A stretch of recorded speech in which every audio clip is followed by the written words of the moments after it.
You know, False Creek has undergone a dramatic transformation. 100 years ago, the Squamish Indian band used this body of water as a place to hunt and fish. Today, thousands of people work, live, and play on what Colonel R.C. Moody in 1859 thought was a creek, but was really an inlet, hence the name False Creek. Confusion over the name aside, False Creek served the smoky young city of Vancouver well, and industry along its shores meant jobs.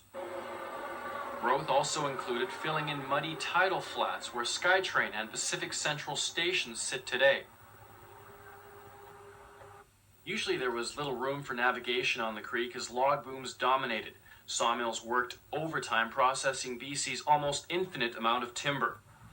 Here at Vanier Park in the early 1900s, Canadian Pacific Railway wanted to build a deep seaport, railway roundhouse, and rail yards connected by a fixed bridge over False Creek. City fathers saw that would cut off False Creek from all navigation, so they offered CP some tax incentives. The incentives worked, and the port was built on the city's other waterfront on Burrard Inlet. These elaborate plans were scrapped. The roundhouse and rail yards were then constructed near present-day Davie and Pacific. Along with the roundhouse, a few remnants of the old False Creek, like this decrepit galvanizing plant, still remain.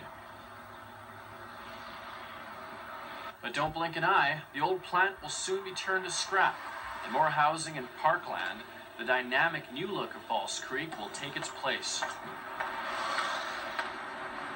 Granville Island here behind me, with its steel sheds, its quirky little houseboats and cranes, was man-made, actually created on an old tidal flat in 1916. By 1924, Granville Island was fully occupied by new industry, and a spot on the creek was considered a boon to business.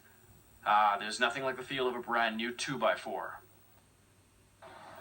Nowadays, the island is popular with tourists and locals for its fine foods and fine views.